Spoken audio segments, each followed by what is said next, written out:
Let's untangle का idea मुझे आया था during Covid period. At that time, I realized that a lot of us have been struggling with emotional struggles, emotional difficulties. तो रुचि, मेरा next question आपसे ये है कि किसी इंसान को वो कैसे आइडेंटिफाई कर सकता है कि उसको काउंसलर की जरूरत है, उसको मेंटल हेल्थ एक्सपर्ट की जरूरत है। जिस टाइप का टाइम चल रहा है आज की डेट में, मेंटल हेल्थ पर अवेयरनेस, इस टॉपिक पर ओपनली डिस्कशन करना बहुत ज्यादा जरूरी है। बाई डिफॉल्ट हमें नेचर ने ऐसा बनाया होता है कि हम जो छोटे मोटे स्ट्रगल्स हैं या फेजेस हमारी लाइफ में, जो चैलेंजिंग फेजेस आते हैं, उनसे हम खुद ही कोप अप कर सकते हैं. जो क्लिनिकली डायग्नोज्ड डिप्रेशन होता है, उसके अंदर individual for a longer period of time happiness feel ही नहीं कर पाता. किसी भी इंसान को सही कैरियर चूज करने का सही तरीका क्या है? Hey, what is up, guys? Welcome back to another inspiring episode of Insights That Inspire. And today we have a very special guest on the show. Her name is Ruchi Chauhan, and she's a counseling psychologist and founder of Let's Untangle. And she loves working with children and teenagers, and she helps them in self-awareness, self-image, career clarity, so that they can grow with confident and grounded adult. So, Ruchi, welcome to the so it is such a pleasure to have you here, and I'm super duper excited. I hope you're also excited. So welcome to the show. Thank you so much, Mohit, and for such a warm welcome. And I'm really glad that you have invited me to your show, because I feel कि your platform provide an opportunity to share my perspective. In this regard, I would like to talk more about mental health related to teenage, so that others can understand my perspective, and we can share a space where we can talk healthily on mental health. Absolutely one. जिस type का time चल रहा है आज की date में, mental health पर awareness, इस टॉपिक पर ओपनली डिस्कशन करना बहुत ज्यादा जरूरी है, क्योंकि काफी सारे लोग हैं, not just adult, not just childrens, लेकिन जो किसी हाई प्रोफेशन में भी है, वो भी मेंटली स्ट्रेस, एंजाइटी, डिप्रेशन, सारी मेंटल हेल्थ से रिलेटेड प्रॉब्लम्स को फेस कर रहे हैं, and they are trying to ignore it because somewhere they don't feel secure, like इसके बारे में बात करने के बारे में वो सिक्योर फील नहीं करते हैं. So that's why it is so important topic to discuss, and thank you so much once again for accepting the invitation. So Ruchi, सबसे पहला मेरा क्वेश्चन यही है, जैसे कि आप फाउंडर हैं लेट्स अनटेंगल की, तो आपकी जर्नी कैसे शुरू हुई? Like was there any personal moment जहां पर आपने डिसाइड किया हो कि okay, this is what I meant to do, मुझे लेट्स अनटेंगल, ये जो आपने मोमेंट शुरू किया है, ये शुरू करना है? ओके, सो लेट्स अनटैंगल का आइडिया मुझे आया था during Covid period. So eight that time Covid was all together N unexpected phase in everyone's life. And at that time, I realized that a lot of us have been struggling with emotional struggles, emotional difficulties. But counselling तभी भी physically होती थी, और लोगों के पास उस time पे accessibility नहीं थी कि वो किसको रीच आउट करे, कैसे रीच आउट करे. सो सबसे पहले मेरे माइंड में उस टाइम पे आइडिया आया था, या एक बोल सकते हैं कि कॉन्सेप्ट आया था कि लोगों को उनके घर के कंफर्ट से मेंटल हेल्थ सर्विसेज की एक्सेसिबिलिटी होना जरूरी है. And that's how I started thinking about let's untangle. And at that time social media भी काफी फ्लरिश कर रहा था, तो it was a great opportunity for me to talk about mental health. इससे रिलेटेड बहुत सारे टैबूज है, स्टिग्मा है. सो हम लोगों तक, ज्यादा से ज्यादा लोगों तक उस टाइम पे पहुंच सकते थे.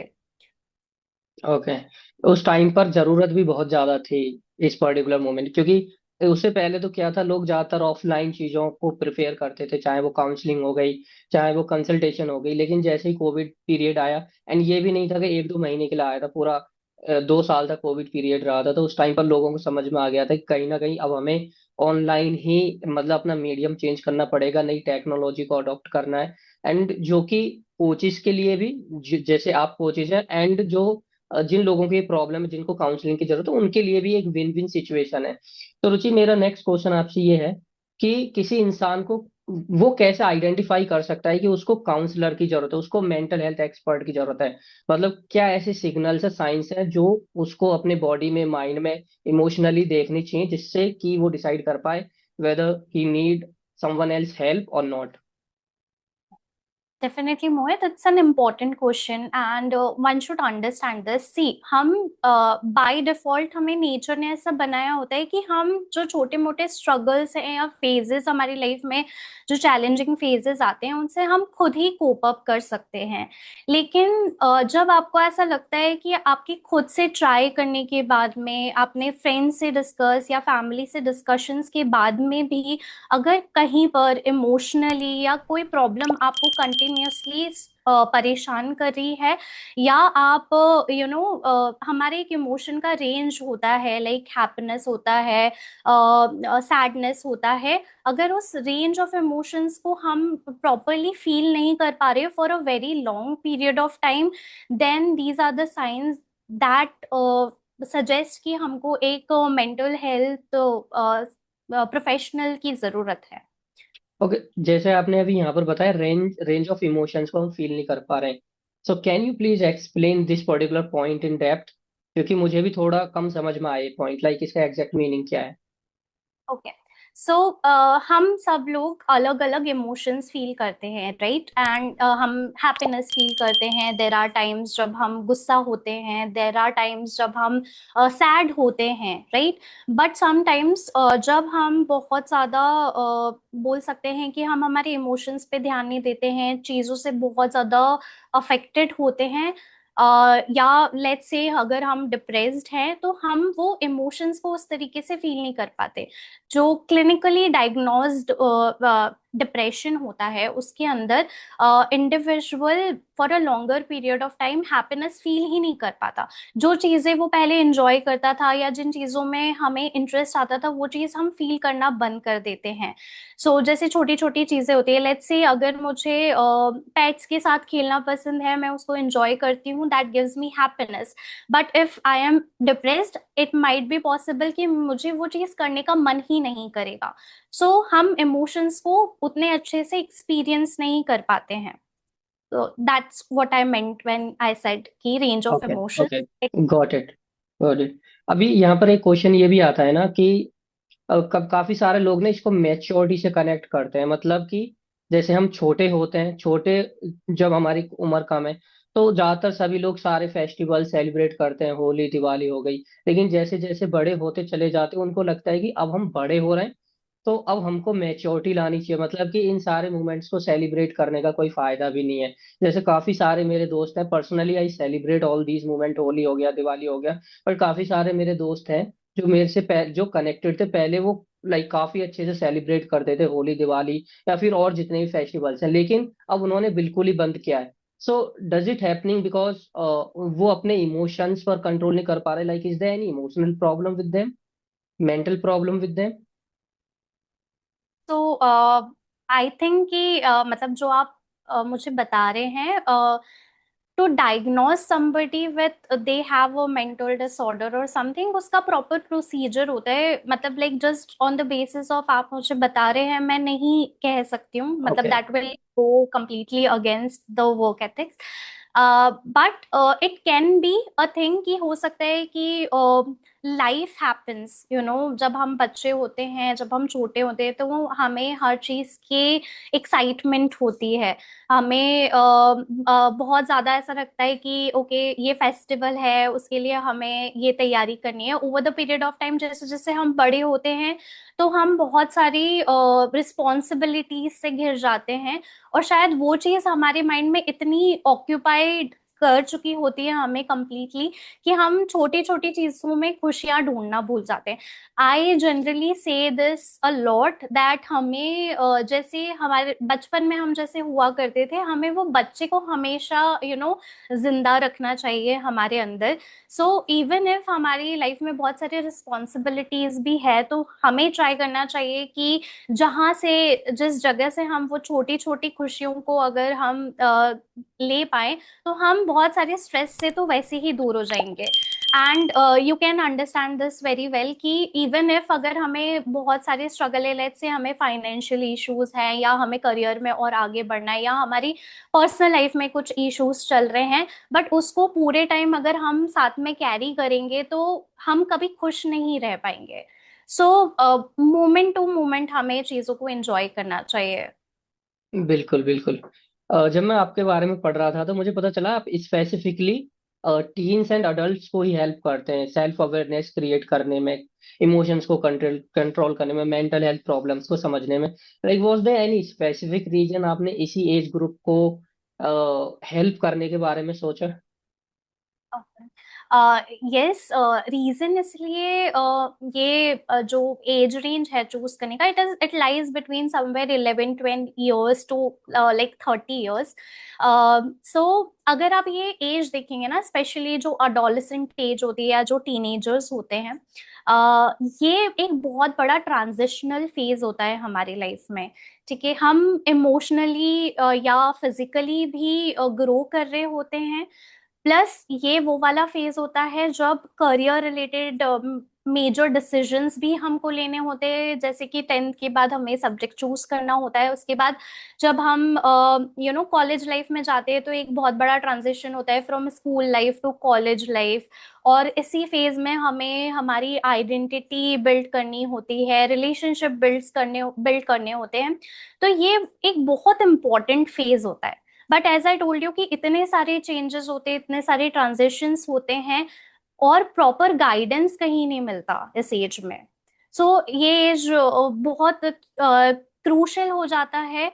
एंड क्योंकि इस एज में वो गाइडेंस की बहुत ज्यादा जरूरत होती है, तो मुझे ऐसा लगता है कि ये वो टाइम है जहाँ पर अगर सही तरीके से इमोशनल सपोर्ट प्रोवाइड किया जाए, बच्चों को इमोशनल इंटेलिजेंट बनाया जाए, रेजिलिएंट बनाया जाए, तो वो उनको फ्यूचर में एक अच्छी डायरेक्शन देगा, ताकि वो लाइफ के आने वाले चैलेंजेस को सस्टेन कर पाएंगे।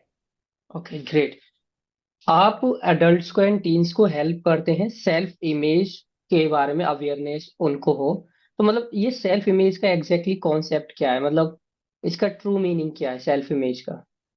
Okay, so self image is something, how we see ourselves, how we see our worth. ठीक है, एक होता है कि दूसरे हमारे बारे में क्या सोचते हैं, उनका हमारे बारे में क्या ओपिनियन है। सिमिलरली हमारा खुद को लेके क्या ओपिनियन है या हम खुद को कैसे देखते हैं, that is self image. Now that is so important nowadays, because of social media या because of the society we are living in, we are constantly being compared to other individuals, right? और हम हमेशा दूसरों के perspective से ही चीजें देखते हैं, और जब हम दूसरों के पर्सपेक्टिव से चीजें देखते हैं तो हम खुद के बारे में जानना भूल जाते हैं। हम क्या चाहते हैं हमें उसका आइडिया नहीं रहता, सेल्फ अवेयरनेस बहुत कम हो जाती है। और जब सेल्फ अवेयरनेस की कमी होती है तो हम डिसीजन सही से नहीं ले पाते। हम कई बार डिसीजन इन्फ्लुएंस में लेते हैं, प्योर प्रेशर में लेते हैं। Hence I pay more attention to self image, कि हमें हमारी सेल्फ इमेज के बारे में बताओ, ऑल्सो हम सेल्फ अवेयर हूँ कि हम एक्चुअली क्या चाहते हैं, सो दैट हम लाइफ में सही डिसीजन ले पाए, सही डायरेक्शन में आगे बढ़ पाए। ओके। एंड आज की डेट में जैसा आपने बताया कि सोशल मीडिया का जमाना है, सोशल मीडिया पर लोग किसी दूसरे इंसान की लाइफ स्टाइल देख रहे हैं, और सोशल मीडिया पर वो पर्सन सिर्फ पॉजिटिव पॉजिटिव पॉजिटिव शेयर कर रहा है, और जो दूसरे लोग हैं उसकी लाइफ स्टाइल को अपनी लाइफ स्टाइल से कंपेयर करने की कोशिश करते हैं और सोचते हैं कि देखो उसकी तो जिंदगी एकदम परफेक्ट है और हमारी लाइफ में दुख ही दुख है। तो एक ये भी रीजन है स्ट्रेस का, एंजाइटी का, डिप्रेशन का, जिसकी वजह से लोग मेंटल हेल्थ प्रॉब्लम्स को फेस कर रहे हैं। तो ऐसी सिचुएशन में लोगों को क्या करना चाहिए, लाइक इससे बचने का उपाय क्या है? यस, एकदम आपने करेक्ट बोला कि थ्रू सोशल मीडिया सबका सिर्फ अगर किसी की भी लाइफ को देखा जाए सोशल मीडिया के थ्रू, तो हमेशा हमें पॉजिटिव और ब्राइटर साइड ही दिखेगा। Nobody talks about their struggle, their problems on their social media. So उससे क्या होता है, लोग अपनी रियल लाइफ को किसी और की बेस्ट लाइफ से कंपेयर करते हैं। ठीक है। एंड वन वे और द अदर वो एक डिससेटिस्फैक्शन क्रिएट करता है। इस तरीके का कंपैरिजन जब किया जाता है तो इंडिविजुअल अपनी नॉर्मल लाइफ को कंपेयर करके देखेगा कि सामने वाला इंडिविजुअल अपनी क्या चीज एंजॉय कर रहा है, घूमने जा रहा है या क्या अचीव कर रहा है, या उसकी लाइफ में सब लोगों के साथ फ्रेंडशिप्स रिलेशनशिप्स बहुत अच्छी है। और वो कंपैरिजन काफी हद तक इंसान को लोनली फील कराता है और डिसअपॉइंटेड भी फील कराता है। नाउ इम्पॉर्टेंट पॉइंट ये है कि सबसे पहले तो इस चीज को समझना कि जो सोशल मीडिया पे दिख रहा है दैट इज नॉट ट्रू। वो सिर्फ एक एस्पेक्ट है किसी की लाइफ का, वो उसकी कंप्लीट लाइफ की पिक्चर नहीं है। दूसरी इंपॉर्टेंट चीज ये है कि जिन चीजों पे हम कंपैरिजन कर रहे हैं क्या वो हमारे लिए भी उतना ही वैल्यूएबल है। फॉर एग्जाम्पल, अगर हम किसी मॉडल को या किसी सोशल मीडिया इन्फ्लुएंसर्स के फॉलोअर्स को देख के खुद के फॉलोअर्स को कंपेयर करते हैं या खुद की फिजिक को कंपेयर करते हैं, तो it doesn't make any sense, right. हो सकता है आप एस्पायर करते हो कि आपको रिसर्च में जाना है, आपको इंजीनियर बनना है, आपको पायलट बनना है। In any which ways number of followers आपके लिए किसी भी काम के नहीं है, राइट। सो जस्ट टू सी कि somebody else has lot of followers and blindly हमें फॉलो कर लेना कि मुझे भी फॉलोवर्स चाहिए, हमें उसकी बजाय रुक के पॉज करके देखना है कि ये जो कंपैरिजन हम कर रहे हैं, बिकॉज कंपैरिजन के अंडरलाइंग रीजंस हो सकते हैं। यू माइट बी फीलिंग कि आप कोई फीलिंग सीख कर रहे हो। For example, you are seeking to get recognition, या फिर आप चाहते हो कि you might want to feel seen, right? So maybe you want to feel affectionated. So pause करके रिफ्लेक्ट करके समझना कि ये जो कंपैरिजन है इससे हम एक्चुअली क्या चाह रहे हैं, और जो हम चाहते हैं क्या वो हमें ब्लाइंडली किसी और को फॉलो करके या कंपेयर करके मिलेगा, या हमें रियल लाइफ में कुछ चेंजेस करके मिलेगा। बिल्कुल। एंड जब भी हम बात करते हैं ना इमोशंस की, तो काफी सारे लोग अपने इमोशंस को छुपाते हैं, लाइक वो किसी के साथ शेयर नहीं करते हैं, क्योंकि उनको डर रहता है कि अगर हम शेयर करेंगे तो लोग हमको जज करने लग जाएंगे। और जो कि होता भी है कि हमें अपनी पर्सनल बातें ऐसे शेयर भी नहीं करनी चाहिए ओपनली हर किसी के साथ। तो ऐसे में बेस्ट तरीका क्या, उनको क्या बेस्ट करना चाहिए जिससे कि उनकी प्रॉब्लम्स भी दूर हो जाए, ट्रांसफॉर्मेशन भी मिले, एंड उनको वो सेफ्टी भी फील हो। Okay, yes. सी, सबसे पहले तो मैं उस पार्ट पे आऊंगी कि यूजुअली हम इमोशंस को अवॉइड करते हैं या इग्नोर करते हैं। डेफिनेटली ये हम सबकी टेंडेंसी होती है, बिकॉज जो अनकंफर्टेबल इमोशंस होते हैं या हार्ड इमोशंस होते हैं, जैसे कि फियर हो गया, सैडनेस हो गया, एंगर हो गया, वो कहीं ना कहीं हमें बहुत अनईजी फील कराता है। And somehow all of us wants कि ये जो फीलिंग है इससे हम दूर हो जाएं और हम सिर्फ अच्छा अच्छा फील करें। बट बिकॉज इमोशंस जो है वो एनर्जी होती है हमारी बॉडी की, एंड हर एक इमोशन का एक पर्पस होता है। अगर हम उनको इग्नोर करेंगे या सप्रेस करेंगे तो वो किसी और फॉर्म में हमारे हमारे अंदर से रिफ्लेक्ट होगा। फॉर एग्जाम्पल, हो सकता है वो इरिटेबिलिटी के थ्रू या सडन आउटबर्स्ट के फॉर्म में या फिजिकल पेन के फॉर्म में ट्रांसफॉर्म हो जाए और फिर दिखने लगे। सो सबसे पहले इम्पॉर्टेंट ये है कि avoidance is not the solution. हमें हमारे emotions, even if it feels uncomfortable, हमें हमारा पर्सपेक्टिव शिफ्ट करके उनको देखने की जरूरत है। हमें जब हम अनकंफर्टेबल इमोशंस से घिरे हुए होते हैं तो हमें रिफ्लेक्ट करना है कि actually what they are trying to say, what they are trying to convey, and then उसके अकॉर्डिंग हमें जो है आगे फर्दर उसको प्रोसेस करना है। सो प्रोसेस करने का मतलब ये नहीं कि हमें कुछ बहुत कुछ करना है। It's just that if we sit with our emotions, emotions wave की तरह होते हैं, they will come and go. But अगर आप उनके साथ में बैठोगे तो ऑटोमेटिकली वो पास ऑन हो जाएंगे, एंड आपको पता भी चलेगा कि वो इमोशन अराइज क्यों हुए हैं। Let's say if you are angry at something, तो definitely your body is trying to tell you कि शायद किसी ने बाउंड्रीज ब्रीच करी है या फिर कुछ अनफेयर हुआ है, and you need to take stand for your self.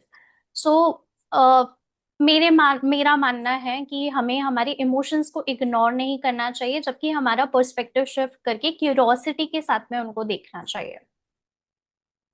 Right. And मेरा सेकंड सवाल ये भी था, ये तो इमोशंस को हाइड करने वाली बात हो गई, तो उनको क्या करना चाहिए, बेस्ट सॉल्यूशन क्या है उनके लिए? क्योंकि उनको अगर वो हाइड कर दें तो ऑब्वियसली प्रॉब्लम्स तो आएंगी आएंगी। प्रोफेशनल लाइफ हो गई, पर्सनल लाइफ हो गई, फाइनेंशियल सिचुएशन हो गई, रिलेशनशिप्स हो गई, सारी चीजें एक साथ, मतलब सारी चीजें, क्योंकि हमारे इमोशन बेस्ड हैं। अगर हमें रिलेशनशिप अच्छा रखना है तो हमारे इमोशंस, हमारे मतलब हमें इमोशंस को अपने कंट्रोल में रखना है, तभी हमारा रिलेशन से भी बेटर हो पाएगा किसी के साथ भी। तो ऐसी सिचुएशन में उनको क्या बेस्ट करना चाहिए, क्या बेस्ट तरीका है इस चीज से, इस प्रॉब्लम को सॉल्व करने का, ट्रांसफॉर्मेशन लेने का, एंड ऑल्सो सेफ फील करने का? राइट। तो सबसे पहले तो start working on the awareness itself, कि हम क्या फील कर रहे हैं, हम किस तरीके का इमोशन फील करें। हम लोगों से तब सेफली उस चीज को एक्सप्रेस कर पाएंगे जब हम खुद भी समझेंगे। तो सबसे पहले स्टार्ट कर सकते हैं हम नेमिंग से।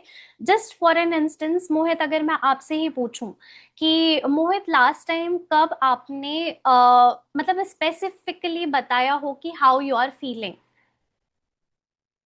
ओके, सो अगर मैं अपनी पर्सनल बात करूं अपनी फैमिली मेंबर से, so I never discuss it, but I discuss it with my some of my friends. Like I today I was, जैसे कल मैं जिम कर रहा था, तो जिम में आई वाज नॉट दैट, मैं ज्यादा बात नहीं कर रहा था उसके लिए, because some thoughts were going in my mind and which was disturbing me. So I shared my feelings with him openly, and after sharing that feelings and जो भी थॉट्स आ रहे थे, I felt light, I felt good, and now today I started working again. मतलब वो mind से सारे thoughts, जो इमोशंस कल मुझे आ रहे थे, वो सारे निकाल निकल गए थे, एंड आज मेरा फोकस पूरा काम पे था अच्छे से, एंड काफी अच्छे से मैं जिम भी करके आया था। So this this was my personal experience. Right. So like for instance, जैसे आपने मुझे बताया कि आप कुछ फील कर रहे थे, but here again the missing thing is there is no specification of what you were feeling. So या कहीं ना कहीं एक अवेयरनेस की कमी होती है हमारे अंदर, कि हम आइडेंटिफाई ही नहीं कर पाते कि हम क्या फील करें। मे बी आपके फ्रेंड के साथ में जब आपने मतलब बहुत डिटेल में डिस्कस करा होगा तो उन्हें समझ में आया होगा कि आप क्या फील करें। बट शुरुआत हमें वहां से करनी है कि हम हमारी फीलिंग को सबसे पहले नेम तो कर पाए, कि क्या हम डिसअपॉइंटेड फील कर रहे हैं, क्या हम फ्रस्ट्रेटेड फील कर रहे हैं, क्या हम एंग्शियस फील कर रहे हैं। अगर कोई हमसे पूछता है हाउ आर यू फीलिंग या हाउ आर यू, तो हम एक बहुत वेग सा आंसर देते हैं, I am feeling good, I am not feeling good, I don't know what I am feeling, I am not feeling doing things, I am not in a mood. So ये सब चीजें काफी vague हैं। So start with naming what you are feeling. जब आप उसको name करने लगते हैं तो ब्रेन को ऑटोमेटिकली एक आइडेंटिफिकेशन मिलता है कि हम एक्चुअली क्या फील कर रहे हैं। So a difference between both of them आप खुद ही समझेंगे कि आई एम नॉट गुड। आप, it is taking you entirely, आप पूरा आप खुद की आइडेंटिटी को ही बोल रहे हैं कि I am not good, right? I am not well. But when you say I am not feeling good, yeah, sorry, if when you say I am feeling anxious, तो आपको पता होता है कि somewhere a part of me is feeling anxious, and when you give reason, अब जब आप naming कर देंगे तो उसके बाद में you start to think कि किस रीजन से मैं ये फील कर रहा हूँ। तो then you will again dig deeper within yourself and understand the reason of what you are feeling. Once you're clear in yourself, let's say somebody said something and that is hurting you, तो जब आपको ये चीज समझ में आएगी तभी तो आप उनसे कम्युनिकेट कर पाएंगे। सो सबसे पहले चीजें स्टार्ट होती है सेल्फ अवेयरनेस से। हम खुद में अवेयर हूं कि हमारे इमोशंस क्या हैं, उनको नेम करें, and then do an open communication. So communication बहुत इंपॉर्टेंट है। एक होता है इमोशन को समझना, एंड देन इमोशन होके बुरा बर्ताव करना गलत है। आप गुस्सा है तो आप शाउट करेंगे, that is wrong, that is not right way of expressing your self.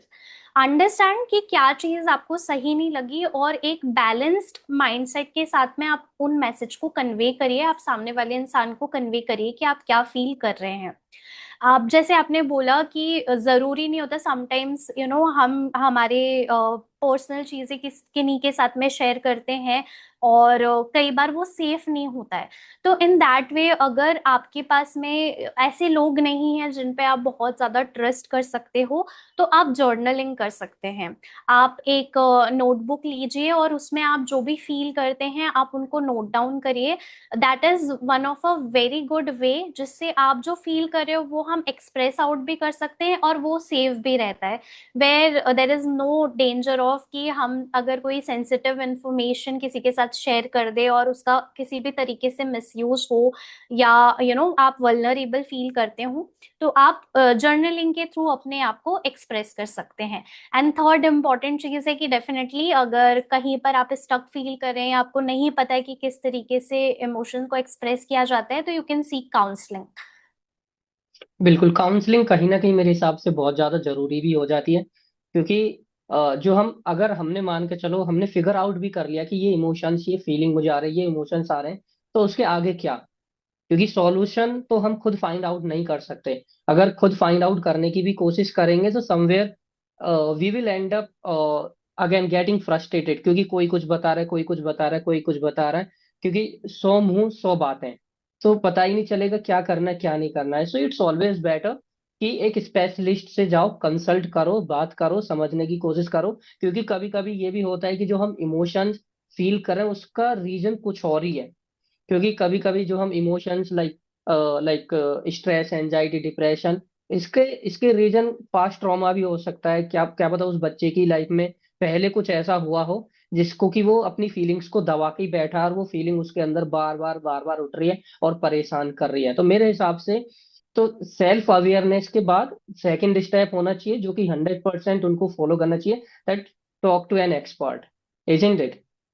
Yes, and I really want कि जैसा आप सोचते हैं वैसे और लोग भी सोचने लग जाए, ताकि जो काउंसलिंग को लेके एक टैबू है या स्टिग्मा है सोसाइटी में, वो खत्म हो जाए। बहुत बार ऐसा होता है कि लोगों को जनरली ये लगता है कि जब आप कंप्लीटली ब्रोकन होंगे, या आपको मेंटल प्रॉब्लम ही है या मेंटल डिसऑर्डर है, तभी आपको काउंसलिंग सीख करना चाहिए। जबकि ये बिल्कुल ही गलत है। आप आप बहुत सक्सेसफुल भी हैं एंड लाइफ के उस पड़ाव पे हैं जहां पर आपको ऐसा लग रहा है कि आप स्टक हैं, या इमोशनली खुद को नहीं समझ पा रहे हैं, या खुद को और ग्रो करना चाहते हैं। उस पॉइंट पे भी आपको काउंसलिंग हेल्प कर सकता है। काउंसलिंग एक 6-7 साल के बच्चे को हेल्प कर सकता है, जो स्कूल में ऐसा नहीं होता, जब हम कभी कभार हमारे सेक्शंस चेंज हो जाते हैं, और वो बच्चा बहुत लोनली फील करता है बिकॉज उसके सारे फ्रेंड्स दूसरे सेक्शन में होते हैं। तो at that point of time counselling can help that kid. So इतना वाइड रेंज है, और डेफिनेटली काउंसलिंग हमेशा क्यूरेटिव नहीं होता, बहुत बारी प्रिवेंटेटिव भी होता है। बिल्कुल। अब जैसे यहाँ पर ना मैंने एक पॉइंट अपना जो एक्सपीरियंस शेयर किया था कि मुझे कुछ इमोशंस, डिसअपॉइंटमेंट हो रही थी कुछ चीजों को लेकर। इट वाज नॉट स्ट्रेस और डिप्रेशन और something, but I was getting some thoughts, disappointment खुद से रिलेटेड ही हो रही थी। So I shared my thought with my friend. Okay. ऐसे ही ना कभी कभी लोग क्या करते हैं, जब लोग सीवियर डिप्रेशन में होते हैं, एंजाइटी, स्ट्रेस, सारी चीजें मतलब इमोशनली वो बहुत ज्यादा बाउंडेड हैं, तो वो अपने इमोशंस को, अपनी फीलिंग्स को अपने फ्रेंड्स के साथ शेयर करते हैं। हालांकि मैं इसके पक्ष में नहीं हूँ, क्योंकि होता क्या है कि अगर हम अपनी पर्सनल चीजों को, पर्सनल बातों को दोस्तों के साथ शेयर करते हैं, तो जिस मोमेंट पर हम शेयर कर रहे होते हैं उस मोमेंट पर तो दोस्त बहुत सिंपैथी दिखाते हैं, बहुत अच्छी अच्छी बात करेंगे, लेकिन जैसे ही टाइम बीत जाता है तो वही मजाक बनाने लग जाते हैं कि तेरे साथ तो ऐसा हुआ था, ऐसे करके, मतलब दोस्ती में तो यही सारी लैंग्वेज चलती है, तू करके, मैं करके। तो वो मतलब मजाक भी बहुत उड़ाते हैं फिर उस चीज का। ओके। तो मेरा क्वेश्चन ये है आपसे कि अपने इमोशंस को फ्रेंड्स के साथ शेयर करने में या फिर थेरेपिस्ट या साइकोलॉजिस्ट के साथ शेयर करने में क्या डिफरेंस है? That is very important thing to discuss, because अभी लाइक ये बहुत ज्यादा बीच में ट्रेंडिंग भी था कि I don't need a therapist, I have a friend, या समथिंग लाइक दैट। सो सबसे पहली चीज तो कि ऑब्वियसली फ्रेंडशिप बहुत इंपॉर्टेंट है, डेफिनेटली, बट दोनों के बीच में डिफरेंस है। फ्रेंडशिप, जैसा कि आपने बोला कि कनेक्शन बेस्ड होता है, ऑल्सो एक इनफॉर्मल रिलेशनशिप है विच इज लाइफ लॉन्ग, जिसमें समटाइम्स जजमेंट है, बहुत बार कंफर्ट है, आपको फ्रेंड्स आपको कंफर्ट भी करेंगे, बाय द टाइम हो सकता है जज जज भी करे आपको किसी वे में, किसी वे में बिल्कुल। नहीं। ठीक है। हंसी मजाक और it is based on loyalty, connection, love. ठीक है, वो एक इनफॉर्मल रिलेशन है। वेरेज जब हम थेरेपिस्ट की बात करते हैं या काउंसलर की बात करते हैं, तो ये एक प्रोफेशनल रिलेशनशिप होता है विच इज वेल स्ट्रक्चर्ड। इसके अंदर जब आप थेरेपिस्ट से मिलते हैं तो जो भी आपका रिलेशनशिप बिल्ट हो रहा है वो टाइम बाउंड होता है, गोल ओरिएंटेड होता है। सो अगर कोई भी इंडिविजुअल थेरेपिस्ट के पास जा रहा है तो थेरेपी में गोल सेटिंग होगी पहले, कि हम ये जो रिलेशनशिप एस्टेब्लिश कर रहे हैं उसका पर्पस क्या है, और वो बहुत स्ट्रक्चर्ड तरीके से होता है। यहाँ पर डेफिनेटली थेरेपिस्ट आपको एक कंफर्ट स्पेस प्रोवाइड करेंगे, बट एक नॉन जजमेंटल स्पेस भी प्रोवाइड करेंगे जहाँ पर आप इजीली अपनी प्रॉब्लम्स को और इमोशन को शेयर कर सकते हैं। ऑन इसके अलावा जो एक बहुत इंपॉर्टेंट रोल होता है थेरेपिस्ट का, वो ये होता है कि थेरेपिस्ट जो है आपको इक्विप करते हैं या आपको वो स्किल प्रोवाइड करते हैं जिससे आप आगे चल के, जब ये थेरेपेटिक रिलेशनशिप आपका खत्म हो जाता है, तब लाइफ में जो चैलेंजेस आएंगे तो उनको आप कैसे फेस करेंगे, अपने कंफर्ट जोन से आप कैसे बाहर निकल सकते हो, इन सब चीजों में आपको चैलेंज भी करता है। बिल्कुल। एंड कभी कभी जब कोई भी इंसान अपने इमोशंस को अपने फ्रेंड से, फैमिली मेंबर से शेयर कर रहा है, तो कहीं ना वो इस प्रॉब्लम को ओवर थिंकिंग से कनेक्ट कर देते हैं कि ना, तू बहुत ज्यादा सोच रहा है, ऐसा मत सोच, अपने काम पर ध्यान दो, काम पर ध्यान दोगे तो सब कुछ सही चलेगा। ओके, तो मतलब वो ओवर थिंकिंग से कनेक्ट कर देते हैं, जिसकी वजह से वो इंसान भी कहीं ना कहीं सोचने लगता है, सोचने नहीं लगता, मतलब अपने इमोशंस को इग्नोर करने लगता है, एजेंट इट। तो ऐसे लोगों के लिए क्या कहना चाहोगे आप? ओके। सो सबसे कॉमन चीज तो ये होती है जब लोग ओवर थिंकिंग करते हैं या कोई इंडिविजुअल अपने थॉट्स को शेयर करता है, तो क्विकली कोई भी बोल देता है तुम बहुत ओवर थिंकिंग कर रहे हो, मत करो। But the yes. Funny part है कि अगर कोई भी इंडिविजुअल सिर्फ किसी के बोलने भर से ओवर थिंकिंग को रोक सकता होता तो डेफिनेटली कब का रोक चुका होता। Nobody enjoys overthinking and feeling bad, right? So अभी उसके लिए तरीका क्या है? सो हम एक टूल यूज करते हैं which is called as thought defusion. Defusion मतलब डिफ्यूज करना या अलग करना। नाउ कई बार जब हम ओवर थिंकिंग करते हैं ना, तो एक पैटर्न हम रिपीट करते हैं। ठीक है, फॉर इंस्टेंस एक इंडिविजुअल जो कि खुद में बहुत ज्यादा कॉन्फिडेंट नहीं है, उसके एक थॉट का पैटर्न कॉमन होगा, वो बार बार ये सोचता होगा या सोचती होगी कि I am not good enough. अगर उससे कोई भी छोटी सी गलती हो जाएगी तो अल्टीमेटली वो सारी चीजें इस चीज पे लेके आ जाएंगे कि शायद मैं ही गुड, मतलब मैं ही केपेबल नहीं हूँ, मैं इनफ नहीं हूँ, and I have to improve my self. So suppose if this is a thought, एक पैटर्न है जो कंटिन्यूसली रिपीट हो रहा है, ओवर थिंकिंग में बार बार आ रहा है, तो हम इसको कैसे थॉट डिफ्यूजन की प्रोसेस को यूज कर सकते हैं? सबसे पहले तो अंडरस्टैंड करना कि I am not good enough. See the statements आपको समझ में आ रहा है कि it is associated with you, your identity. But when you shift this from I am having a thought that I am not good enough, तो यहाँ पर क्या हो रहा है, आपकी आइडेंटिटी और थॉट दोनों अलग अलग हो गए। Right, I am having a thought that I am not good enough, तो सबसे पहले तो ये सेपरेशन हो गया कि आप और थॉट अलग अलग हैं। ठीक है, सो हमने क्या करा, उस थॉट को डिफ्यूज कर दिया। Now second important thing what we can do here is कि to see and to check कि ये एक थॉट है और हर थॉट फैक्ट नहीं होता। Right, so then we will see कि अच्छा ये जो थॉट हमारे सामने आया है, let's understand, let's see, become curious and see कि ये सही भी है या नहीं। ठीक है, then we will think about past evidences and analyse everything कि क्या मैं सच में किसी भी चीज के लायक नहीं हूँ, क्या मैंने लाइफ में कभी कुछ अच्छा नहीं करा है, एंड डेफिनेटली हमारे अंदर से और सारी पॉजिटिव चीजें भी निकल के आएगी इन दैट वे कि मैंने ये काम अच्छा करा था, मैं इस चीज में अच्छी हूँ। तो हो सकता है कि अभी जो मैंने गलती करी है, हो सकता है वहां मैंने गलत करा हो और उस चीज को इम्प्रूव किया जा सकता है। बट दैट डजेंट मीन कि मेरी कैपेबिलिटी किसी से कम है या मैं वर्दी नहीं हूँ। तो इस तरीके से हम थॉट डिफ्यूजन के थ्रू उस ओवर थिंकिंग की साइकिल को ब्रेक कर सकते हैं। ग्रेट। एंड मेरे माइंड में भी क्वेश्चन आ रहा था, स्किप हो गया, मैं बाद में पूछूंगा अगर आएगा। मैं नेक्स्ट क्वेश्चन पर आता हूँ, क्योंकि आप career as a career counsellor भी हो। ओके। तो किसी भी इंसान, क्योंकि जब भी हम अपने, लेट सपोज अगर टीन एज की बात करें, एडल्ट की बात करें, एक ऐसा एज जरूर आता है हर किसी की लाइफ में जब वो कंफ्यूज हो जाते हैं कि उनको कैरियर में क्या करना चाहिए। ओके, तो किसी भी इंसान को सही कैरियर चूज करने का सही तरीका क्या है? Right. So again, self awareness is the key to everything. समझ ये बहुत जरूरी है कभी भी हमारा करियर या कोई भी डिसीजन लेने के पहले कि हम कितने सेल्फ अवेयर हैं।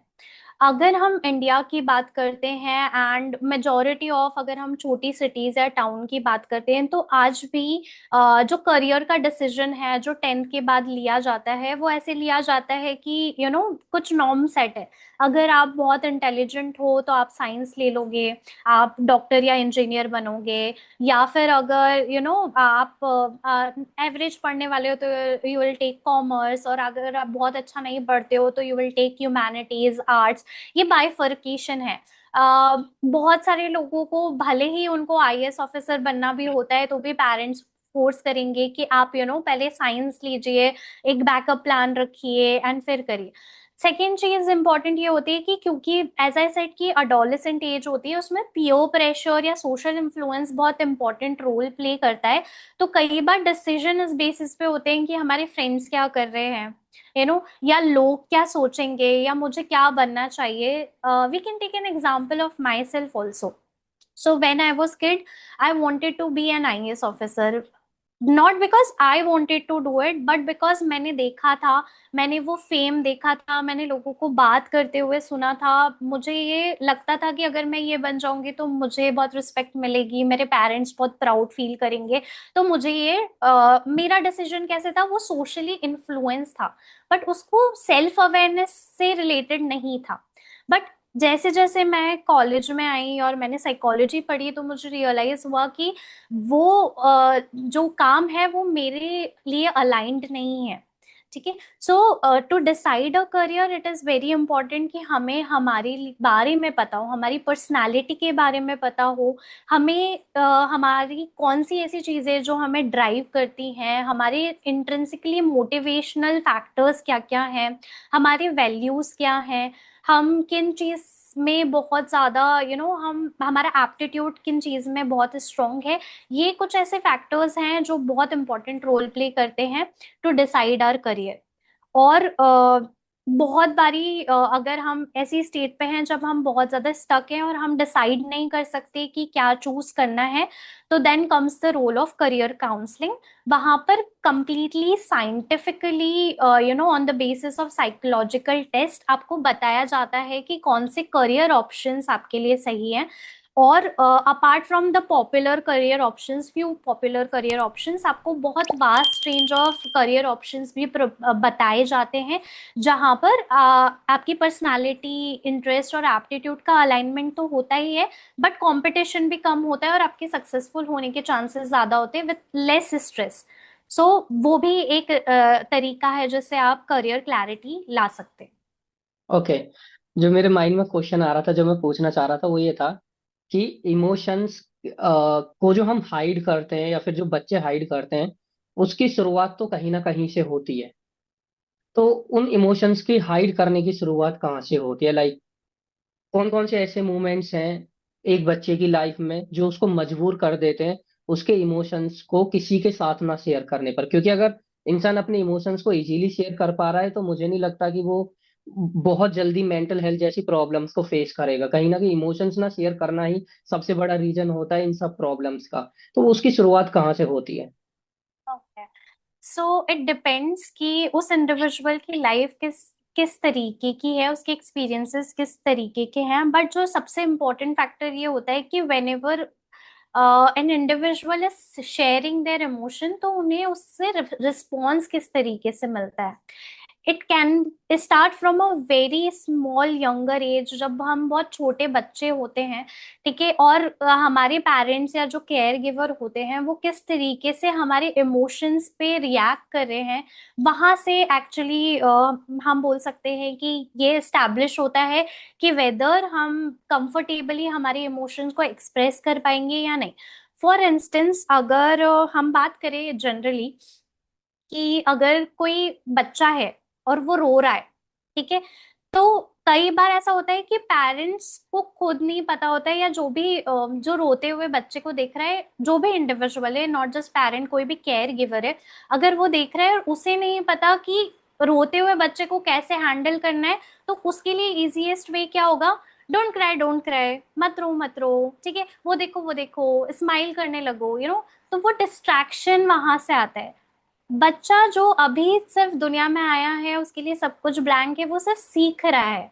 तो वहां से उसके दिमाग में एक चीज आ जाती है कि ये चीज करने से सामने वाले से मुझे कोई पॉजिटिव या कंफर्टेबल स्पेस नहीं मिल रहा, वो मुझे सिर्फ डिस्ट्रैक्ट कर रहे हैं। तो एक लर्निंग वहां से डेवलप हो जाती है over the period of time. फिर नॉर्म्स आ जाते हैं बहुत सारे। फॉर इंस्टेंस, लड़कों को तो रोना बिल्कुल अलाउड ही नहीं है इंडियन सोसाइटी में। तो वहां से लड़के सीखते हैं कि नहीं, अगर मैं रोऊंगा या एक्सप्रेस करूंगा तो मे बी मुझे बुली किया जाएगा, वो फ्रेंड्स कर सकते हैं। बहुत सारे ऐसे वर्ड्स हैं जो यूज किए जाते हैं कि लड़की थोड़ी ना हो रो, लड़कियां ही रोती है। या फॉर इंस्टेंस, लाइक गाइस, फिर भी जो लड़के होते हैं वो फिर भी अपने एंगर को शो कर पाते हैं because it is allowed, right. But लड़कियां अगर बहुत ऊंची आवाज में बात कर ले या एंग्री हो जाए, तो उन्हें वो चीज सप्रेस करने के लिए बोला जाता है। तो बहुत बार ऐसा होता है कि बहुत सारी फीमेल्स अगर गुस्सा होती है तो वो ऑटोमेटिकली रो देती हैं, बिकॉज क्योंकि उनको वो चीज सप्रेस करना सिखाई होती है। तो वो अपना फॉर्म चेंज करके क्राइंग के फॉर्म में निकल जाती है। So it all starts from the very very near environment, जो हमारे आसपास का एनवायरमेंट होता है, पेरेंट्स से, फ्रेंड्स से, वहीं से चालू होता है। अगर पेरेंट्स ही वो सेफ स्पेस प्रोवाइड करें कि you can express anything, we are here, and जब कोई और बुली कर रहा है तब भी एक बहुत अच्छे तरीके से कि स्ट्रॉन्ग सपोर्ट मिले, तो किसी भी इंडिविजुअल को वो प्रॉब्लम नहीं आएगी कि वो अपने आप को फ्रीली एक्सप्रेस कर पाए। बिल्कुल।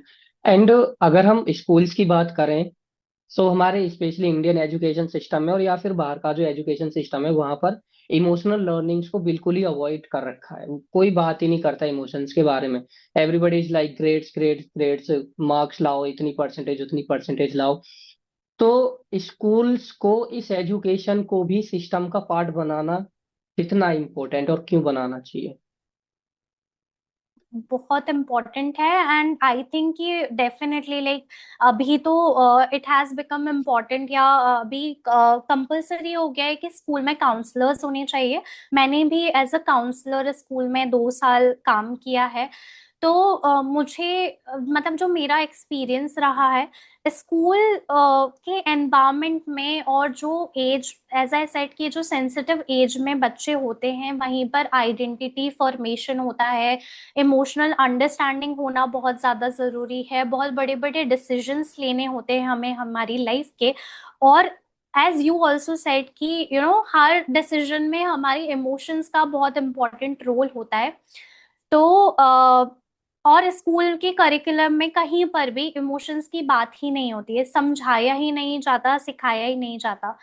और उस टेंडर एज में एक किसी भी टीचर का कोई रिमार्क या फिर किसी फ्रेंड का कोई कमेंट भी बहुत हर्टफुल हो जाता है, और वो इंडिविजुअल की लाइफ को बहुत ज्यादा चेंज कर देता है। तो आई फील कि इमोशनल एजुकेशन एजुकेशन का पार्ट डेफिनेटली होना चाहिए, और ना सिर्फ स्टूडेंट्स को सिखाया जाए, बट टीचर्स की भी ट्रेनिंग होनी चाहिए कि किस तरीके से वो अपने क्लासरूम में कंपैशनेट हो स्टूडेंट्स के लिए। मतलब कई बार टीचर्स गुस्से में कुछ भी रिमार्क कर देते हैं, बच्चों को इंसल्ट कर देते हैं। तो वहां पर से टीचर्स उस एज में आइडल्स होते हैं। अगर वो आपको किसी को इंसल्ट करते हुए देखेंगे तो स्टूडेंट्स भी सेम चीज लर्न करेंगे। तो अगर बिल्कुल। आप खुद एज अ टीचर किसी को इंसल्ट कर रहे हैं तो you can not expect a student not to bully their fellow students, right? तो टीचर्स को भी वो इमोशनल ट्रेनिंग प्रोवाइड करना एंड स्टूडेंट्स को भी प्रोवाइड करना बहुत इम्पोर्टेंट है, ताकि बच्चों के अंदर वो रेजिलियंस आए। इसके बाद वो लाइफ में फ्यूचर को फेस करना सीखे और एक दूसरे को समझे, एम्पैथेटिक हो। जब इमोशन को समझेंगे तो दूसरों के इमोशंस को भी समझेंगे, एक अच्छा बॉन्ड क्रिएट होगा। और ये जो सारी चीजें हैं, बुलिंग या फिर जो भी क्राइम्स होते हैं जो छोटी एज में होते हैं, कहीं ना कहीं हमें उनको रिड्यूस करने में इससे बहुत मदद मिलेगी।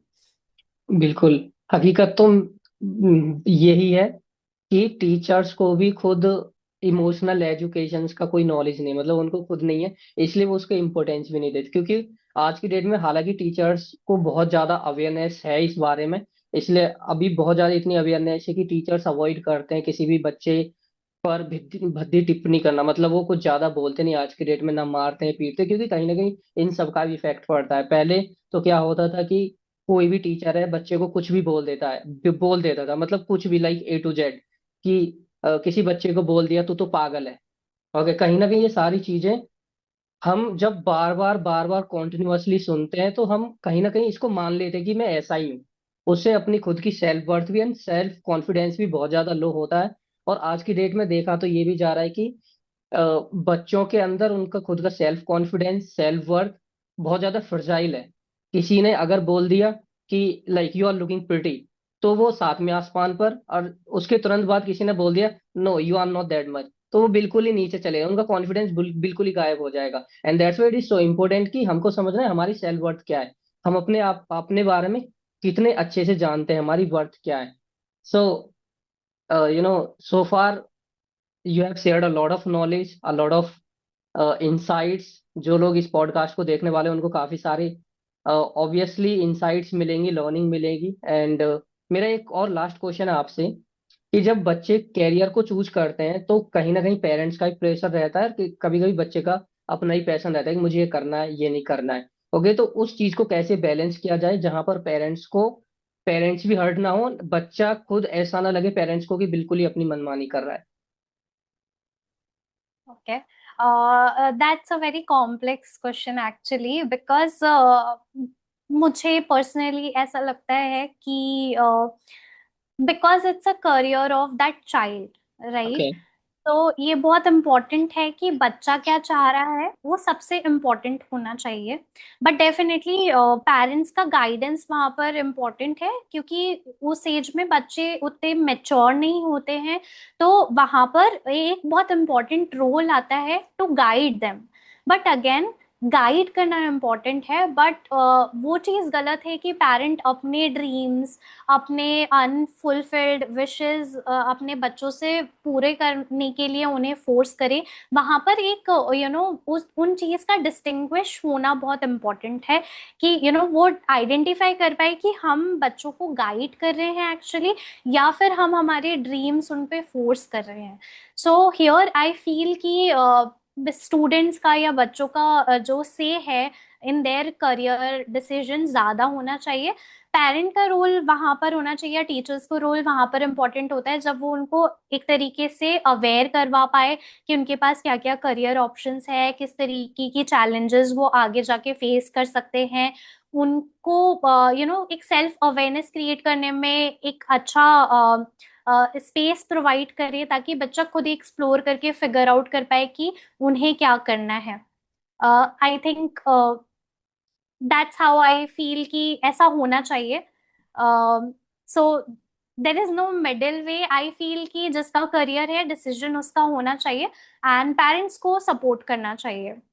या कभी कभी पेरेंट्स ये भी सोचते हैं ना, क्योंकि जैसे आपने बोला कि पेरेंट्स को लगता है बच्चा बहुत ज्यादा मैच्योर है, मतलब मैच्योरिटी नहीं है बच्चे के अंदर, तो कहीं ना कहीं वो गलत डिसीजन ले रहा है। ओके, या ले सकता है, या फिर जो वो कैरियर चूज कर रहा है उसमें ज्यादा पोटेंशियल नहीं है, और जो हम बता रहे हैं उसमें बहुत ज्यादा पोटेंशियल है। उसमें वो बहुत ज्यादा नेम फेम पैसा कमा सकता है। जैसे आज की डेट में अगर मैं बात करूं, लेट सपोज गेम्स की बात कर लेता हूँ, क्रिकेट की बात को, किसी को लेट सपोज पेरेंट्स का मन है कि हमें तो क्रिकेट खिलाना है अपने बच्चे को, क्योंकि क्रिकेट में ऑब्वियसली पैसा ज्यादा है, फेम ज्यादा है, स्पेशली इंडिया में। और बच्चे का मन है फुटबॉल खेलने का, और पेरेंट्स को लग रहा है फुटबॉल में तो फेम नहीं है ना पैसा है ज्यादा। तो ऐसे मतलब इसको कैसे बैलेंस किया जाए कि बच्चे का ही मन रह जाए और पेरेंट्स अपनी भी कहीं ना कहीं मतलब लगे कि हाँ बच्चा हमारी भी सुन रहा है, या फिर कंप्लीटली उसको फुटबॉल ही खिलाया जाए। मतलब मैंने एक एग्जांपल के लिए बोला है ये तो। ऐसे भी तो कैरियर बच्चे कहीं ना कहीं ऐसे पाथ पर चले जाते हैं जहां पर फ्यूचर ही ना के बराबर है।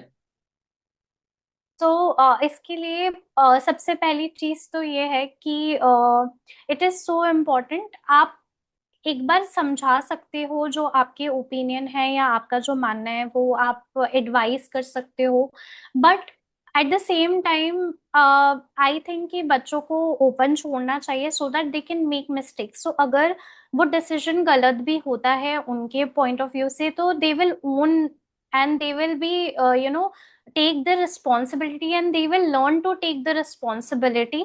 एंड डेफिनेटली ऐसा कभी नहीं होगा कि ये जो हमने नॉर्म सेट करके रखे कि इतनी एज में इतना अर्न करना है ये सब, तो ये हमने सेट करा हुआ है। अगर वो कोई एक चीज फिगर आउट नहीं कर पाते हैं अपने इंटरेस्ट की वजह से, तो then definitely they will take responsibility and they will figure out something, right. But अगर हम उनको इतना प्रोटेक्ट करके रखेंगे और हम पेरेंट्स अगर उनकी विश उन पे अगर फोर्स करेंगे, तो बच्चा अपना 100% डेफिनेटली नहीं देगा। I have like seen so many cases where बहुत सारे लोग फ्यूचर लाइक उनका, अगर मैं चाइल्डहुड एक्सपीरियंसेस देखती हूँ तो कई बार उनके डिप्रेशन का रीजन ये होता है कि वो कुछ और करना चाहते थे पेरेंट्स के कारण, या पेरेंट की इच्छा पूरी करने के लिए वो कुछ और करने लग गए, right. And now they are not happy at all, because जो भी उन्होंने चूज करा वो उनके मन का नहीं था, उनकी इच्छा से नहीं था, उन्होंने दूसरों के लिए कर दिया फॉर दैट टाइम। पेरेंट्स खुश हो जाएंगे फॉर टाइम बीइंग, लेकिन उस डिसीजन को लाइफ लॉन्ग कैरी बच्चे को करना है। सो बिल्कुल। बहुत इम्पोर्टेंट हो जाता है कि बच्चा जिस चीज में इंटरेस्टेड है, अगर आपको लग भी रहा है कि उसमें स्कोप नहीं है, तो let him do that, let him figure out. अगर उसमें स्कोप नहीं होगा, वो फेल होगा, तो देन वो एक तो सबसे पहली चीज तो आपके रिस्पेक्ट करेगा कि आपने उसको अलाउ करा सब चीज करने के लिए, and then he will himself try to figure it out, और वो रिस्पॉन्सिबल होता है। एंड कहीं ना कहीं अगर बच्चा अपने पैशन को फॉलो कर रहा है तो इसको बन जाता है। जैसे अगर हम बात करें जेवलिन थ्रो की, जब तक नीरज चोपड़ा ने गोल्ड मेडल नहीं जीता था कोई भी नहीं जानता था जेवलिन थ्रो, मतलब बहुत ही कम लोग जानते थे कि ऐसा भी कोई खेल होता है। लेकिन जब नीरज चोपड़ा ने अपने प्रोफेशन को फॉलो, पैशन को फॉलो किया एंड अपनी लाइफ में बहुत अच्छा किया, गोल्ड मेडल जीता, तो वो सेल्फ वर्थ उनके पास खुद आगे चली गई। Like right now he his worth value is approximately, I don't know how much, but सुनने में आता है कि 250 करोड़ और 300 करोड़ के आसपास है। मतलब कि जहां पर एक गेम बिल्कुल भी पॉपुलर नहीं था और दूसरी जगह इंसान ने अपने पैशन के दम पर गोल्ड मेडल जीता, अचीवमेंट्स हासिल की, सेल्फ वर्थ खुद ही उसके पास आकर चली चली आई। राइट। और दूसरे केसेस में ऐसा भी होता है कि जहां पर पेरेंट्स एक स्कोप को देखकर बच्चे को जबरदस्ती सिखाने की कोशिश कर रहे हैं, बच्चा सीखने की भी कोशिश कर रहा है पेरेंट्स की प्रेशर की वजह से, लेकिन वो अंदर से ही खुश नहीं, इसलिए वो सक्सेसफुली नहीं हो पा रहा है जो अगर वो दूसरे काम में हो सकता था। एंड काफी सारे तो इंसिडेंट ऐसे भी, क्योंकि मैंने खुद कोटा से तैयारी की आईआईटी जेईई की, कि बच्चा पेरेंट्स के प्रेशर की वजह से वहां पर चला गया। एंड पेरेंट्स का बहुत ज्यादा डर है, पेरेंट्स बहुत ज्यादा रिस्ट्रिक्ट है, वो अपने इमोशंस को शेयर नहीं कर पा रहा है, एंड ना ही उसकी एकेडमिक लाइफ भी अच्छी चल रही है। तो वो बेटर समझता है कि ठीक है, अब मेरे पास कोई और ऑप्शन नहीं है apart from like ending my life, इसके अलावा कुछ और नहीं है। तो पेरेंट्स को कहीं ना कहीं समझना चाहिए कि जो बच्चा करना चाह रहा है उसको करने दो, क्योंकि ना होने मतलब जो वो कर रहा है वो है, मतलब जिंदा है, वो हमारे सामने है, और वो ना होने से 100 गुना, 100 थाउजेंड्स ऑफ गुना बेटर है। Right. So and I feel like कि उस उन सब चीजों में पेरेंट्स का फियर क्या होता है कि बच्चा सक्सेसफुल नहीं हो पाएगा, फेल हो जाएगा, बट देन फेल होने के बाद में वो फिर से ट्राई करेगा, राइट। फेलियर का हमारी लाइफ में इतना डर नहीं होना चाहिए, क्योंकि बहुत बार फेल होने के बाद में कभी तो हम सक्सेसफुल होंगे, और ये सब डेफिनेशन हमने ही तो बनाई है। तो किसी की लाइफ से इम्पोर्टेंट तो कुछ नहीं हो सकता।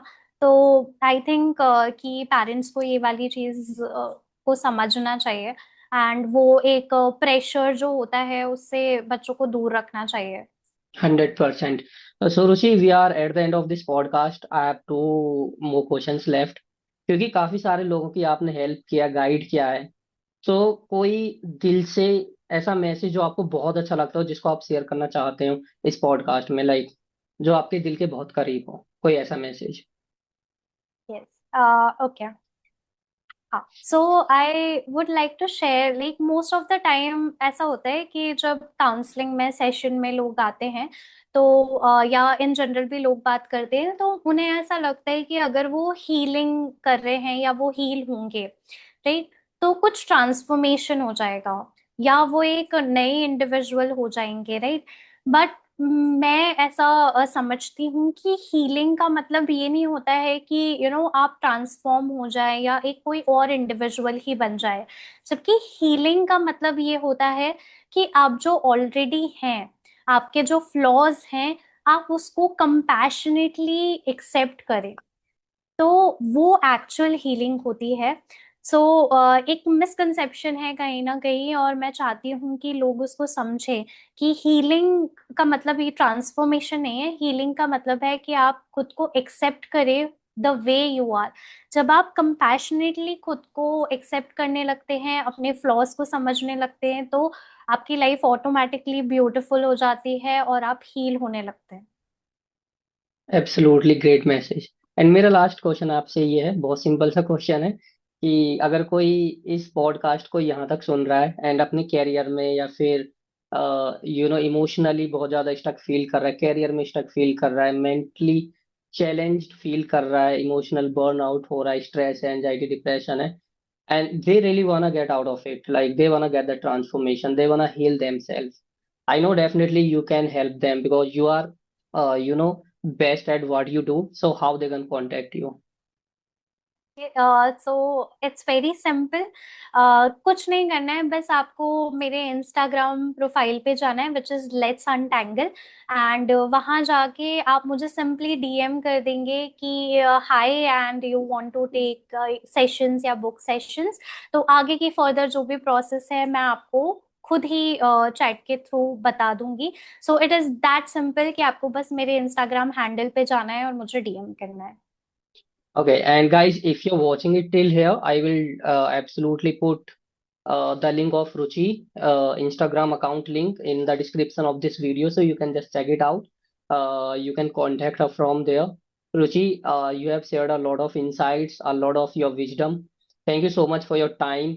I got a lot of things to learn, new things, and I'm pretty sure जिन लोगों ने इस पॉडकास्ट को यहाँ तक देखा है, उनको भी काफी कुछ सीखने को मिलेगा. So thank you so much for your time. It was lovely talking to you. Thank you so much Mohit, मुझे भी बहुत मजा आया। मुझे आपका भी पर्सपेक्टिव सुनने को मिला, अपना पर्सपेक्टिव रखने को मिला, एंड ये एक सेफ स्पेस प्रोवाइड करने के लिए I am really thankful to you. Thank you. Thank you so much. Thank you so much.